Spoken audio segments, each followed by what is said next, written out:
पूर्वोत्तर में एक नया अध्याय। पूर्वोत्तर में एक नया अध्याय। हाल ही में असम और मेघालय ने एक समझौते पर हस्ताक्षर किए हैं। किसने? असम और मेघालय ने एक समझौते पर हस्ताक्षर किए हैं। यह समझौता अंतर्राज्यीय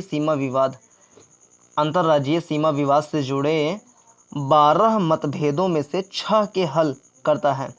ज्ञातव्य हो कि असम के अपने अधिकांश पड़ोसी राज्यों के साथ ऐसे सीमा विवाद हैं जो अविभाजित असम से अलग हुए थे। ये विवाद अक्सर गंभीर झड़पों में बदलते रहे हैं। इन विवादों को जारी रखना न तो राष्ट्रीय हित में है और न ही क्षेत्रीय हित में। पूर्वोत्तर राज्य में 7 सिस्टर्स आती हैं, जिसमें असम, अरुणाचल प्रदेश, नागालैंड, मणिपुर, मिज़ोरम, त्रिपुरा, मेघालय। तो 1 2 3 4 5 6 7 और +8 भी, यानी सिक्किम भी पूर्वोत्तर राज्य के अंतर्गत आता है, लेकिन 7 बहनों में इसका नाम नहीं आता।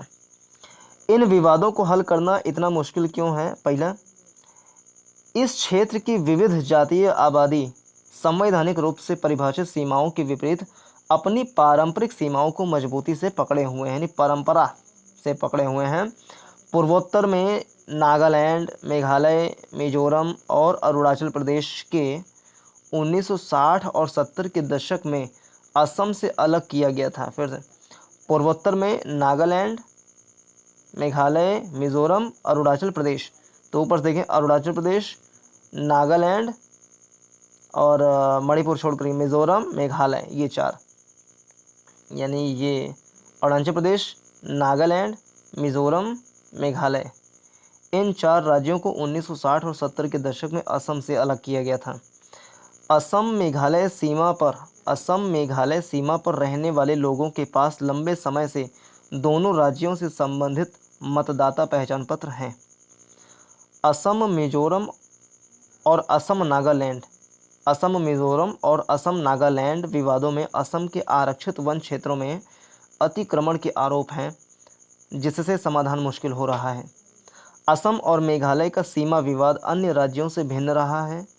पिछले साल दोनों राज्यों ने इस हेतु 3 समितियों का गठन किया था। इसमें असम और मेघालय का सीमा विवाद स्थानीय लोगों से किसी एक राज्य को चुनने के लिए कहा गया था। भारतीय सर्वेक्षण विभाग अब समझौते के अनुसार सीमा का सीमांकन करेगा। यह पूर्वोत्तर में अन्य सीमा विवादों को हल करने का एक खाका बन सकता है। इसके लिए ठोस प्रयास किए जाने चाहिए। यह न केवल पूर्वोत्तर को विकसित करने और भारत की एक्ट ईस्ट नीति को साकार करने में मदद करेगा, बल्कि चीन की प्रतिकूलता पर भी नियंत्रण कर सकेगा।